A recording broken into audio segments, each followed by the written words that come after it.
अस्सलामुअलैकुम जी, कैसे हैं आप सब लोग। उम्मीद है ठीक ठाक होंगे, खैर खैरियत से होंगे, अपने घरों में शादो आबाद होंगे। वेलकम है जी आप लोगों का ब्लॉग।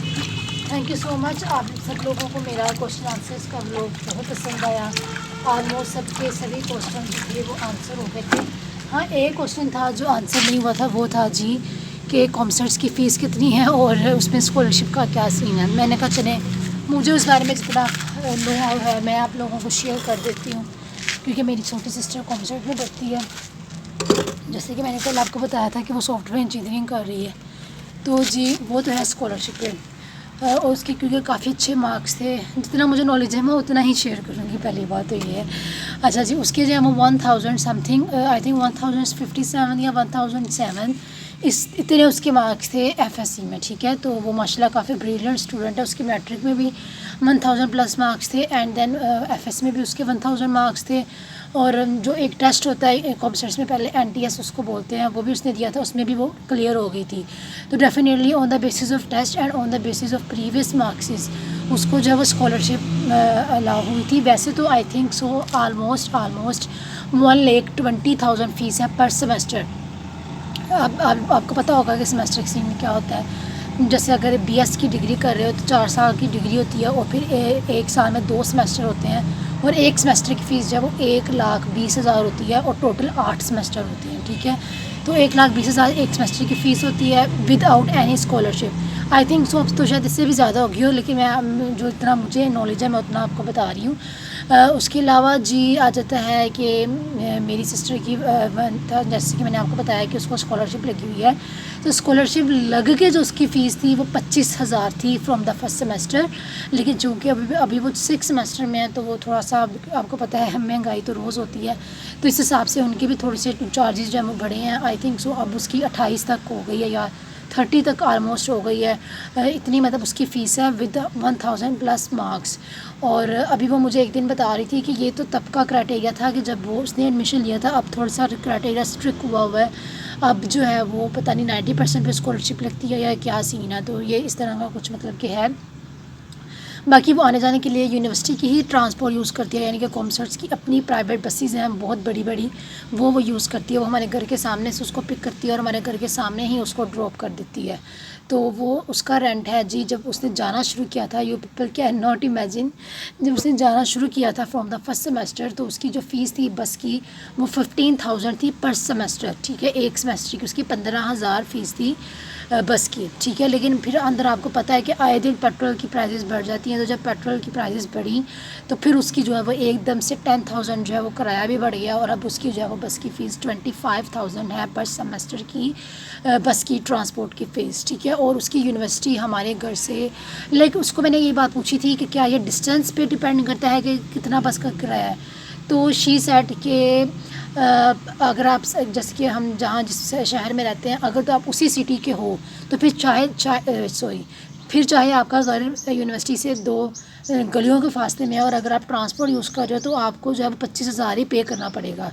और अगर आप उस सिटी के नहीं हो जहाँ पे आपका जो है वो यूनिवर्सिटी है और आप दूसरी सिटी से आते हो, क्योंकि उनकी जो बसेज़ हैं वो दूसरी सिटीज़ में भी चलती हैं, तो फिर आपका किराया उससे भी ज़्यादा है। यानी कि अगर हम जो है वो उसी सिटी के हैं जिस सिटी में उसकी यूनिवर्सिटी है, तो उसके अकॉर्डिंगली उसका जो है वो 25,000 करंट जो है वो किराया है उसकी बस का। अब बाकी आप समझदार हैं, आपको थोड़ा सा वहाँ हो गया होगा कि आप कहाँ रहती हैं, जिस यूनिवर्सिटी में आप एडमिशन लेने जा रही हैं वो आपके ही सिटी में है, तो क्या उसकी रेंट का हिसाब किताब होगा। और डेफिनेटली यू नो मार्क्स, मुझे जब आपके मार्क्स नहीं पता और आपने अपने मार्क्स के अकॉर्डिंगली भी जज कर लिया होगा कि कैसे जो है वो कितने मार्क्स मेरे हैं और उसके अकॉर्डिंगली मुझे कितनी स्कॉलरशिप लगेगी। If you have average marks like 600 something 600 something और एनटीएस में आप पास हो जाते हो, पेपर्स में आपके जो 600 मार्क्स समथिंग है, 600-700 तक मैट्रिक एफएससी में, तो you have to pay full tuition fee that is 1,20,000 plus per semester.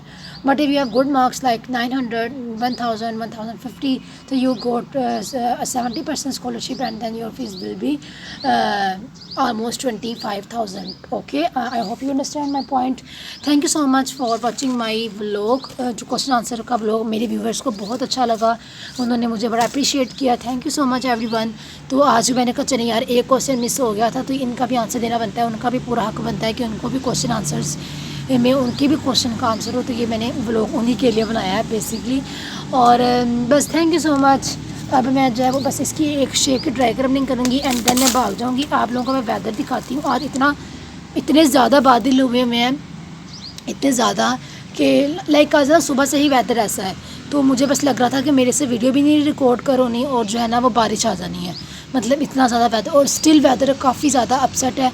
मुझे लग रहा है कि रात को आज बारिश आएगी, तो मतलब कि काफ़ी ज़्यादा मौसम ख़राब है। अगर आगे धमाकेदार बारिश तो मेरे सारे टेक्सचर जो है वो गीले हो जाएंगे। शोर आप लोगों को सुनाई दे रहा होगा, माशाल्लाह से शोर ने तो आज जल्दी मचाई हुई है। मैंने कहा चले आपके क्वेश्चन का जवाब दिया है तो थोड़ी सी हम क्रबिंग भी कर देते हैं, फिर मेरे व्यूवर्स कहेंगे कि इजी ने कल भी नहीं मिलेंगे, बोलो को मिलेंगे और आज भी नहीं की। और बताएं जी आप लोग सब लोग कैसे हैं और कौन कौन जो है वो मिनी को मिस कर रहा है मेरे अलावा। तो आप लोगों ने ज़रूर बताना है कि आप लोगों में से कौन से लोग हैं जो मिनी को मिस कर रहे हैं, ठीक है। वैसे तो मुझे लगता है कि मोस्टली लोग कर रहे होंगे, क्योंकि लोगों को उनकी क्रम्बलिंग और ब्लॉग जो है वो बहुत ज़्यादा पसंद है एज़ कम्पेयर टू मी। वो किसी ने कहा है ना कि कभी कभी आने वाले की कदर ज़्यादा होती है, तो शायद यही सीन है इधर कि वो कभी कभी वीडियो बनाती हैं, कभी कभी व्लॉग बनाती हैं। बहुत रेयर है उनका ये काम करना, तो that's why you people love him, sorry you people love her so much and but मैं जो है वो रोज़ बनाने बैठ जाती हूँ, तो you people don't find any interest in my vlogs, but some people still watch my vlogs daily basis like Bhavana है और अदिति हैं, बहुत सी ऐसी हैं मेरी फैन फॉलोइंग जो रोज़ मेरे व्लॉग्स देखती हैं। डज नॉट मैटर कि मेरा व्लॉग कितना बोरिंग है, and these are my true subscribers. Thank you so much special to Aditi and then Bhavna and then the people who watch my. वो एक सभा हैं, वो भी मेरे व्लॉग रोज़ देखती हैं, जिनके नेम मेरे माइंड में है। I am repeating their names. चलें जी, अब मौसम जब वो मैं ना आप लोगों को वेदर का व्यू दिखाती हूँ एंड देन हम चलते हैं। मैं ज़रा मोबाइल को ट्राइपॉड स्टैंड से उतार लो, अभी मैं आप लोगों को दिखाती हूँ। ये इतना हसीन टेक्सचर फ़िज़ान बना के किया है कि शेपें तो टूट भी गई हैं, और मुझे लग रहा है कि मौसम अच्छा। आप लोगों ने मुझे ये भी बताना है कि आप लोगों के जो है वो एरिया में इस तरह का वेदर है, ठीक है। और स्मार्ट स्पेशली बताएं मुझे क्या उनके एरियाज़ में बारिश आ रही है कि नहीं आ रही हैं। एंड देन मुझे तो लग रहा है यहाँ पे थोड़ी देर में बारिश आ जाएगी। और मैं स्पेशली ना मैं रोज़े में स्पेशली सिकर दोपहरे फ़िज़ान तो टेक्सचर बनाने आया, तो मैं उसको कहने आई थी कि फ़िज़ान शेप्स ना उठा के छाँव में रख के जाना। और ये शेप्स मैंने उसको कहा था कि बहुत हार्ड है, जैसे कि आप लोगों ने कल की वीडियो में देखा होगा। आप लोग यकीन नहीं करेंगे, मेरा इतना बुरा हाथ ज़ख्मी हुआ है, कैमरे में नज़र नहीं आएगा कि आप लोगों की सोच होगी। वो इतना बुरा स्क्रैच पड़ गया मेरी फिंगर पे, और मैं जब अपने हैंड वॉश करती हूँ तो अच्छी खासी जलन होती है, just because of extreme hard texture. Mini के इस मामले में तारीफ़ है भाई, वो ना मतलब यार ज़ाहिर है आप मेरे हाथ देखिए और मिनी के देखिए, उसके तो अच्छे खासे मर्दाना हाथ हैं और मेरे बेचारी के तो सूखे सड़े हाथ हैं। तो मेरे से मतलब नहीं होती हार्ड शेप, भाई सही बात है, मेरे से नहीं होती हार्ड शेप। मैं थक जाती हूँ, मेरे पसीने छूटने लग जाते हैं जब मैं ना हार्ड टेक्सचर की क्रम्बलिंग करती हूँ। आज मैंने ढूंढ के ना सॉफ्ट टेक्सचर्स की क्रम्बलिंग की है। मैंने कहा मेरे हाथ पे पहले ही चोट लगी हुई है, ऐसे ना हो मैं आगे से पिछली बड़ी हो। बाकी मैं बस अब देख रहे हैं क्या कह सकता है बंदा।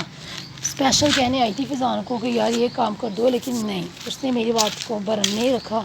फिर आप लोग कह देते हैं कि फ़िज़ान को इजी डांटती है, क्या करूँ यार। चलें खैर, thank you so much for watching my vlog and videos on daily basis and appreciating my work. Keep it up, keep supporting, keep watching and मैंने किसी ने सीढ़ियों से गिरना है, नहीं गिरती। ओके ना, प्लीज़।